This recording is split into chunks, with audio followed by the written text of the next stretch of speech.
전도서 4장 9절에서 16절에 있는 말씀 우리 다 같이 합독하십니다. 두 사람이 한 사람보다 나음은 그들이 수고함으로 좋은 상을 얻을 것임이니라. 혹시 그들이 넘어지면 하나가 그 동물을 붙들어 일으키려니와 홀로 있어 넘어지고 붙들어 일으킬 자가 없는 자에게는 화 있으리라. 또 두 사람이 함께 누우면 따뜻하거니와 한 사람이면 어찌 따뜻하랴. 한 사람이면 패하겠거니와 두 사람이면 맞설 수 있나니 세 겹줄은 쉽게 끊어지지 아니하느니라. 가나나에도 지혜로운 젊은이가 늙고 둔하여 경고를 더 받을 줄 모르는 왕보다 나으니 그는 자기의 나라에서 가난하게 태어났을지라도 감옥에서 나와 왕이 되었음이니라. 내가 본즉 해 아래에서 다니는 인생들이 왕의 다음 자리에 있다가 왕을 대신하여 일어난 젊은이와 함께 있고 그의 치리를 받은 모든 백성들이 무수하였을지라도 후에 오는 자들은 그를 기뻐하지 아니하리니 이것도 헛되어 바람을 잡는 것이로다. 아멘. 아멘. 솔로몬은 우리가 지난주에도 살펴봤지만 4장에서 이 헛됨, 즉 헤벨의 세상에서 일어나는 불합리한 것들을 지적을 했습니다. 먼저는요, 권세 있는 자들이 다른 사람들을 학대하는데 그 학대받은 자들에게 위로자가 없다라는 것입니다. 이 땅에는 수많은 학대가 있습니다. 드러내놓고 하는 학대도 있지만 그렇지 않는 학대도 있는데 그것을 당할 때마다 그 당하는 사람들에게 참 위로자가 없다는 거예요. 물론 세상적인 사람들 속에서 위로를 받을 수는 있겠지만 진정한 위로가 없다라고 이야기를 하는 것입니다. 두 번째는요, 모든 수고와 재주를 총동원하여 어떤 목표를 이루고 나면 그 주변에 있는 이웃들이 시기를 한다는 거죠. 같이 박수치고 좋아하고 그런 것 같아 보여도 그 속에서는 내가 저 자리에 가야지 하는 그런 시기가 있다는 겁니다. 세 번째는요, 챙겨야 될 아들도 그리고 형제도 없는데 자신을 위해서 쓰지 않고 그냥 계속해서 끊임없이 수고하면서 돈을 버는 사람들이 있다는 거예요. 그러면서 하는 말이 뭐냐? 내가 누구를 위하여 이같이 수고하고 나를 위하여는 행복을 누리지 못하게 하는가라고 한탄하면서 살아간다는 거죠. 이게 얼마나 불합리하냐라고 이야기를 하고 있는 겁니다. 그리고 이 8절에 해당되는, 즉 챙겨줄 아들도 없고 형제도 없는데 끊임없이 그 수고하고 있는 사람, 그런 사람에게 이야기하는 게 뭐냐면 너 다른 사람들과 함께 살아볼래? 라는 조언을 하기 위해서 9절에 있는 말씀을 씁니다. 9절에 이렇게 얘기합니다. 두 사람이 한 사람보다 나음은 그들이 수고함으로 좋은 상을 얻을 것임이니라. 두 사람이 함께 수고하면 혼자 할 때보다 훨씬 더 좋은 결과를 얻을 수 있다라는 말입니다.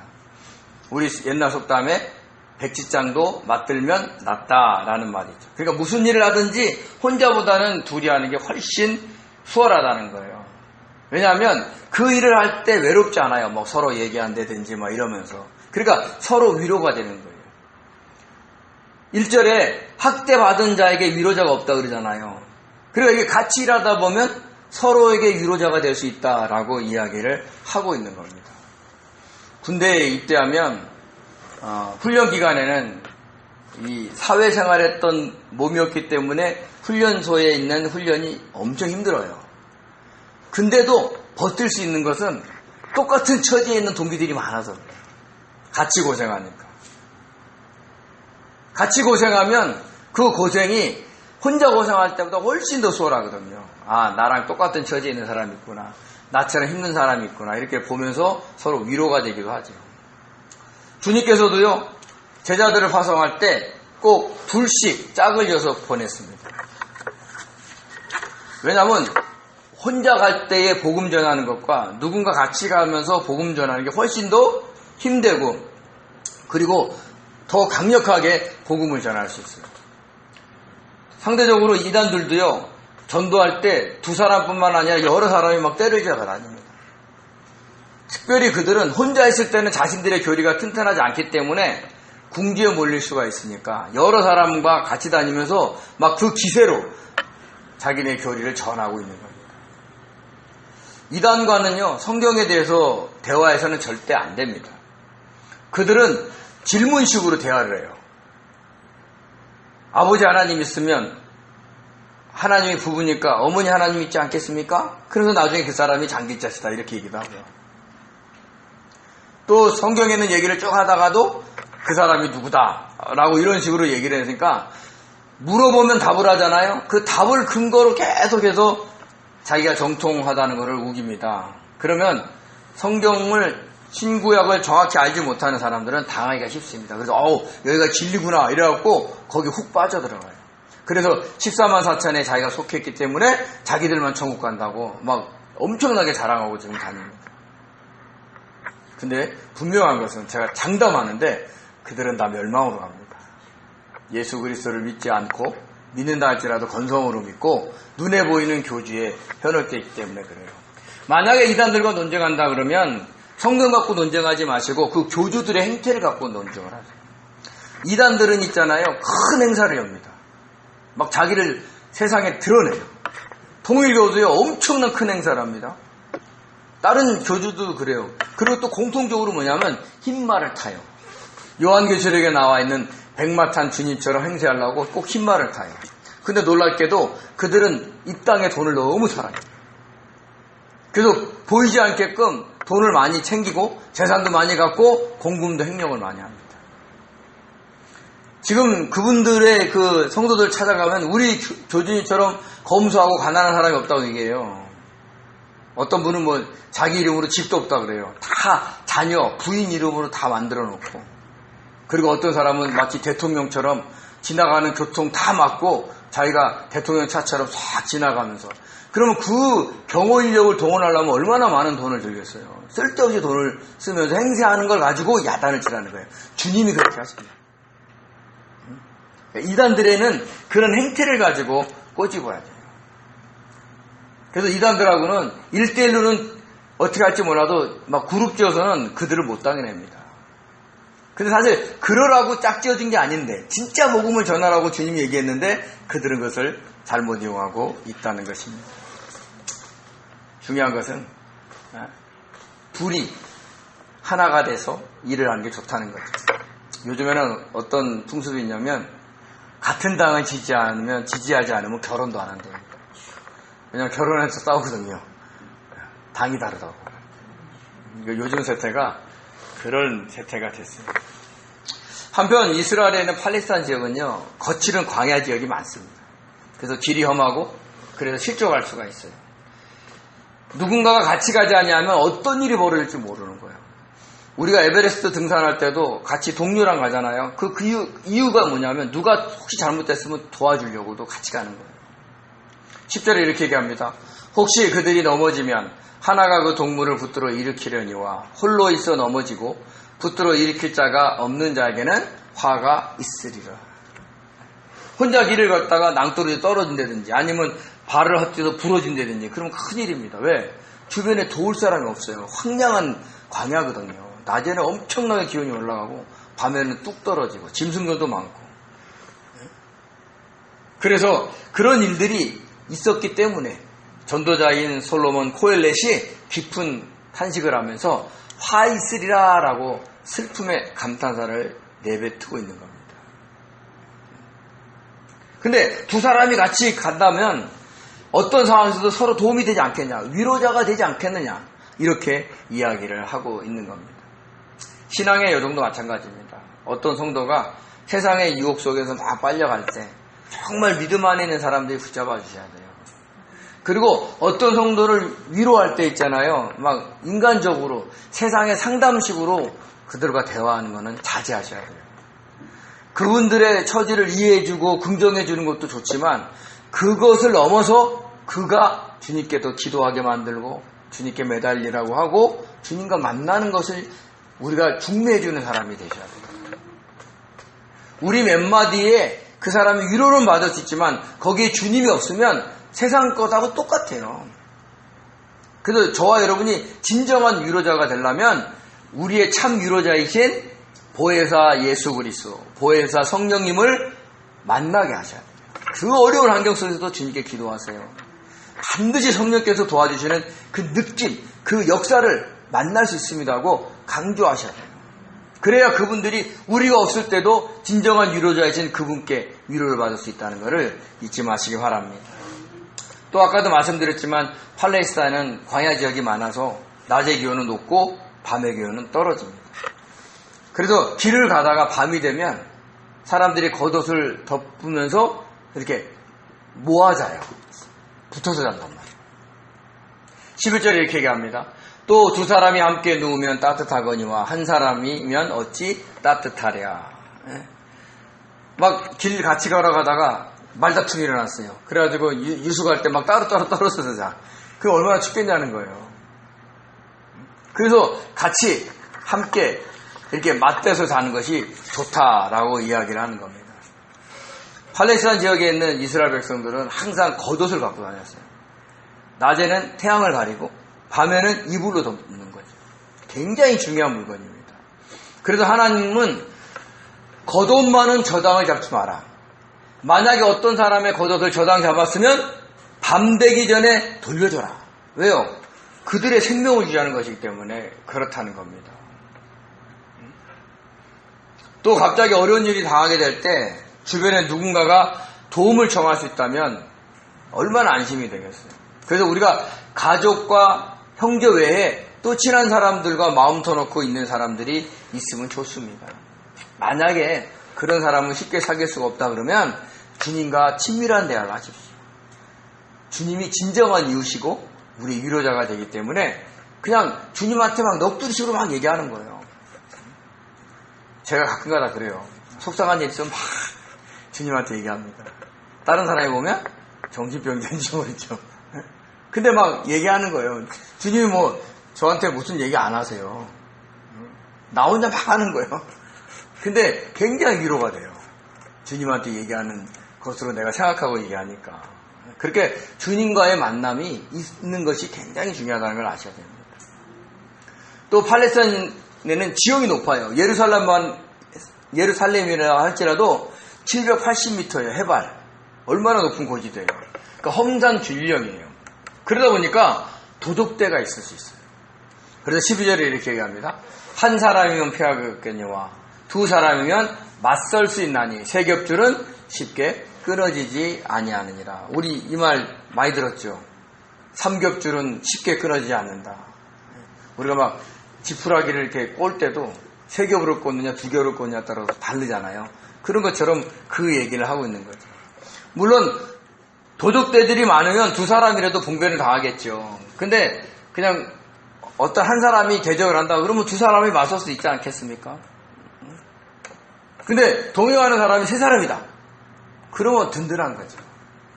우리 옛날에 막 그 조선시대 막 고려시대 이럴 때도 산을 넘으려면 호랑이가 있을까봐 밑에 주막에서 사람들을 모아서 같이 이동을 했어요. 여러 사람이 있으면 안전할 수 있기 때문에 또 여러 사람이 웅성성하면 도적이 또 쉽게 나타나지 않기 때문에 그런 경우가 있는 것이죠. 예수님께서도 진정한 이웃이 누군가라고 이야기할 때 길에서 봉변당한 사람을 구제한 얘기를 합니다. 누가복음 10장 30절에 이렇게 얘기하죠. 예수께서 대답하여 이르시되 어떤 사람이 예루살렘에서 여리고로 내려가다가 강도를 만날매 강도들이 그의 옷을 벗기고 때려 거의 죽은 것을 버리고 갔더라. 이것이 예화예요. 그래서 선한 사마리아인이 이 사람을 고쳐줬다. 그 얘기를 하는데 사람들이 그거를 받아들여. 왜? 그런 일들이 흔했기 때문에 그런 거예요. 주님은 이렇게 복음을 전할 때 일상의 얘기를 갖고 와서 그들을 이해하기 쉽게 설명해 주거든요. 그런 일이 많다는 거예요. 그러면 이렇게 한 사람은 패하겠고 두 사람은 맞설 수 있고 3겹줄은 쉽게 끊어지지 않겠다. 그러면 어떻게 돼요? 서로 관계가 좋아야 되는 거예요. 시편 133편 1절에 이렇게 얘기합니다. 하나님께서 보라 형제가 연합하여 동거함이 어찌 그리 선하고 아름다운고. 근데 형제와 연합해서 동거하는 게 쉽습니까? 네, 정말 어렵습니다. 같이 살아보시면 정말 내 동생 같지 않고 내 형제 같지 않고 막 이럴 때 많아요. 더군다나 막 성격도 다르고 재산 상태도 다르고 그냥 어떤 목표하에서 그냥 같이 머물러 있는 사람들끼리 얼마나 함께 지내기가 쉽겠습니까? 그래서 뭐 아이돌 그룹에 막 아이들이 막 모여 살면서 싸움도 하고 그룹 활동하면서 별 사람들 다 만나고 그러는 거죠. 우리가 막 성공한 아이돌만 봐서 그렇지 실패한 아이돌도 엄청 많아요. 쉽지 않습니다. 그래서 이 다양한 삶을 경험했던 사람들과 연합한다는 게 어렵습니다. 그러려면 어떻게 돼요? 누군가는 자기를 내려놓고 자기 뜻과 욕심을 포기하고 함께 연합하면서 살아야 돼요. 그러지 않으면 어렵습니다. 자신이 손해가 나도 이웃을 배려해야 하는데 그 십자가의 길을 갈 수만 있다면 그 사람이 삼겹줄이 될 수 있다는 거예요. 끊어지지 않는 거예요. 왜요? 거기에 동화에서 들어가서 그들을 품에 안고 있으니까 거기에 소속되는 사람들이 흔들릴 수가 없는 거죠. 그래서 이 얘기하는 거예요. 형제와 연합하여 동거함이 너무 선하고 하나님 보시기에 좋다는 거예요. 그러려면 누군가는 죽어야 된다는 거예요. 거기에서 나를 내려놓고 나를 포기하고 품고 이해하고 안아야 된다는 얘기를 하고 있는 겁니다. 그러려면 쉽지 않다는 거예요. 그렇지만 이 헛됨의 이 허무한 이 세상 속에서 우리는 이 땅의 것을 목표로 얻기보다는 다른 사람들과 연합해서 끊어지지 않게 하는 그런 삼겹질이 될 그런 삶을 살아가야 한다는 걸 잊지 마시기 바랍니다. 또 전도자 솔로몬은요, 절망하지도 또 그렇다고 해서 너무 좋아하지도 말라라는 경고를 하기 위해서 이 말을 합니다. 13절에 이렇게 얘기하죠. 가난하여도 지혜로운 젊은이가 늙고 둔하여 경고를 더 받을 줄 모르는 왕보다 낫다라고 얘기합니다. 원래 인생의 경험이 많은 사람들이 젊은 사람들보다 낫습니다. 왜? 화도 덜 내고 차분히 일을 처리하니까요. 근데 여기서 가난하지만 지혜로운 젊은이, 반대로 부유하지만 늙고 경고를 덜 받지 않은 그런 왕, 이렇게 대비를 하는 거예요. 가난하고 부유하고 지혜롭고, 여기서 지혜롭다는 것은 다른 사람의 말을 듣는 사람, 젊은 사람, 늙은 사람, 이렇게 서로 대비해가면서 조언을 하는 거예요. 사람이 늙고 또 돈과 권력이 많으면 어떻게 돼요? 주변의 말을 들을까요, 안 들을까요? 안 듣습니다. 절대 안 들어요. 가난하면 들어요. 왜? 자기 처지가 그러니까. 근데 돈이 많고 그러면 안 들어요. 마냥 아나무인처럼 막 자기 뜻대로 막 행동합니다. 근데 지혜로운 젊은이는 어떤 거예요? 주변에 있는 소리를 들어요. 왜? 자기가 인생 경험이 많지 않기 때문에 듣는 겁니다. 저와 여러분도 이런 사람이 돼야 돼요. 혼자 독불장군식으로 막 살면 안 됩니다. 어떤 합리적인 기준 하에서 누군가가 나에게 충고를 해주면 거기에 귀를 기울일 줄 아는 사람이 돼야 돼요. 솔로몬이 젊었을 때, 왕으로 등극할 때 하나님께 기도합니다. 백성들의 말을 듣는 마음을 달라라고 이야기를 하는 겁니다. 왕상 3장 9절에 이렇게 얘기하죠. 누가 주의 이 많은 백성들을 재판할 수 있사오리까? 듣는 마음을 종에게 주사 주의 백성을 재판하여 선악을 분별하게 하옵소서. 이것을 하나님이 지혜를 요구했다라고 얘기를 해요.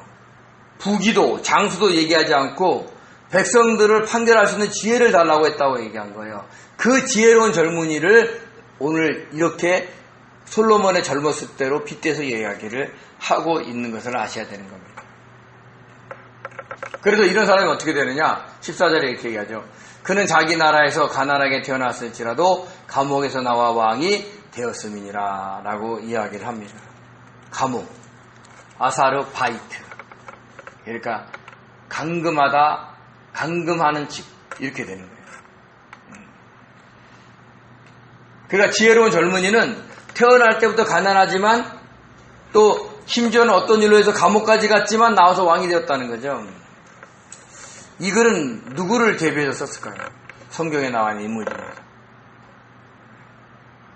야곱의 아들 중에 요셉입니다. 요셉. 물론 요셉은 어릴 때 아버지의 총애를 받아갖고 잘 살았죠. 행복하게. 근데 형들이 애굽의 노예로 판 이후로 삶이 어떻게 돼요? 완전히 노예로 된 겁니다. 자기가 그 노예에서 벗어날 수 있는 꿈은 꾸지 않았을 거예요. 더군다나 이 사람은 어떻게 돼요? 누명을 써서 감옥까지 가요. 그런데 하나님께서 역사하심으로 어떤 일이 벌어집니까? 그가 애굽의 총리가 됩니다. 애굽의 바로가 이렇게 얘기합니다. 너는 내 집을 다스리라. 내 백성이 다 내 명령을 복종하리니 내가 너보다 높은 것은 내 왕자뿐이니라. 그러니까 실질적인 왕이 된 거예요. 근데 그가 누구냐? 가난하지만 지혜로운 젊은이라는 거예요. 들을 줄 안다는 거죠. 현대에서도 이런 사람이 있습니다. 남아프리카 공화국의 넬슨 만델라 대통령의 삶이 이랬어요.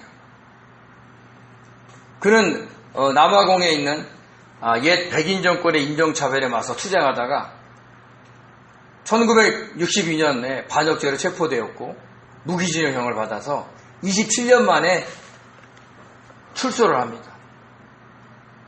그리고는 1994년에 실시한 평등선거로 인해서 남아프리카 공화국의 최초의 흑인 대통령이 됩니다. 그래서 그가 처음에 새긴 게 뭐냐? 진실과 화해위원회를 만들어서 용서와 화해를 강조하면서 과거사를 청산합니다. 감옥에 갔다가 왕이 된 사람입니다. 어쩌면 우리가 그 왕, 늙고 둔하여서 더 경고받지 않는 왕, 그리고 가난하지만 지혜로운 젊은이, 이 두 사람은 솔로몬 자신을 빗대서 얘기한지도 모릅니다. 솔로몬은 왕이 되기 전에 그 형들에 의해서 견제를 많이 받았어요. 근데 지금은 어떻게 돼요? 이 전도서를 쓸 때의 솔로몬은 노년입니다. 근데 어떻게 돼요? 수많은 여인과 정략 결혼하고 그리고 그들이 가지고 온 우상을 허용을 했어요. 그런 과정 속에서 충신들이 얼마나 충원을 많이 했겠어요. 근데 안 들었다는 거죠. 그래서 어쩌면 그 13절 9절에서 자신이 하나님께 범죄한 것을 못내 아쉬워서 그 글을 썼는지도 모릅니다.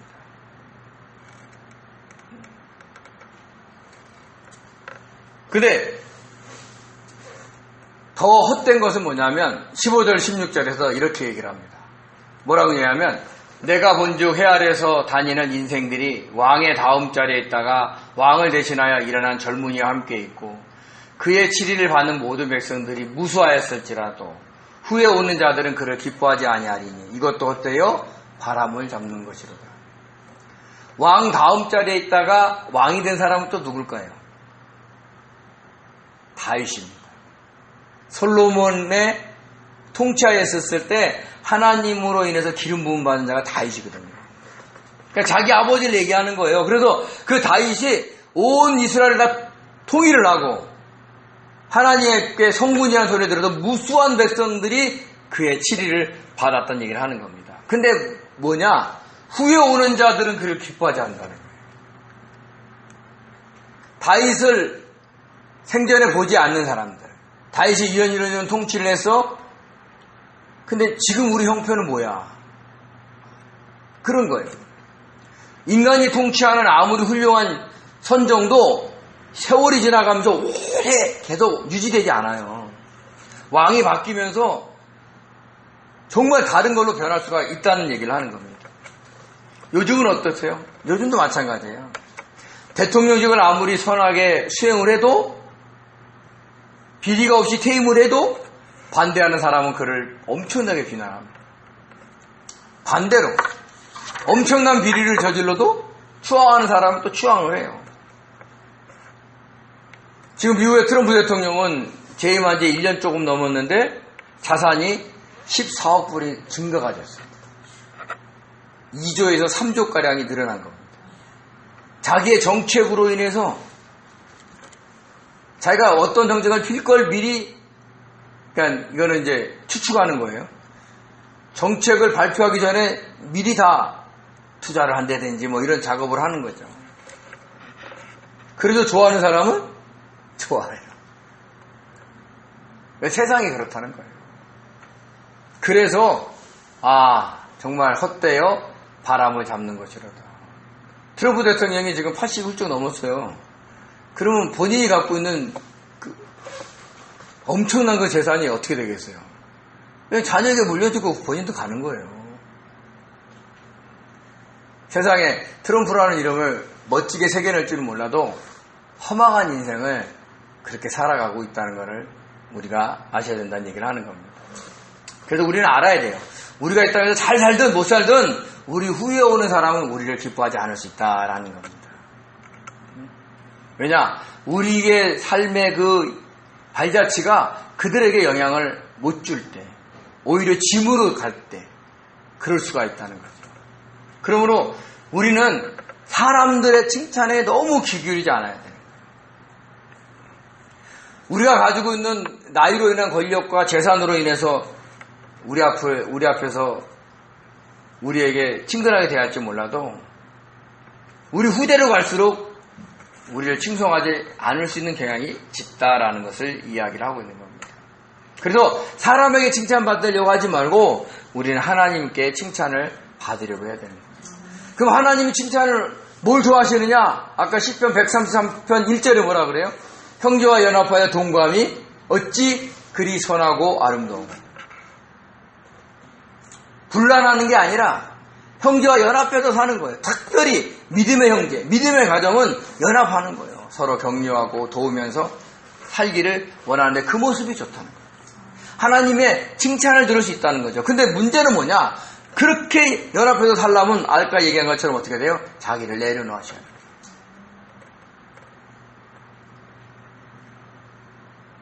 삼겹줄은 막 꼬여야 돼요. 줄을 3개 이렇게 놔두면 안 돼요. 꽈야 됩니다. 그러면 그 줄이 만약에 내가 줄이한 입장이 되면 얼마나 아프겠어요. 그러니까 내가 그 가정이나 교회나 직장에 삼겹줄이 되려면 나를 내려놓으셔야 돼요. 그것이 하나님 앞에 기억이 되고 주님께 칭찬을 받을 수 있는 길이라는 것을 아셔야 돼요. 그래서 이 헛됨의 세상, 이 해별의 세상에서 저와 여러분은 삼겹줄이 되어야 됩니다.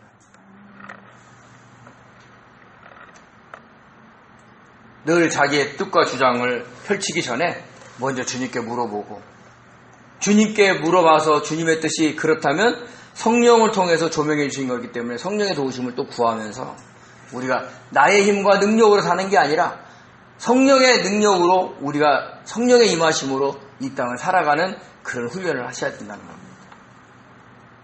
삼겹줄이 되십시오. 그래서 가정이 끊어지지 않도록, 교회가 끊어지지 않도록, 직장과 그 사업터전이 끊어지지 않도록 우리가 사는 것이 하나님이 기뻐하시는 모습인 것을 잊지 마시기 바랍니다.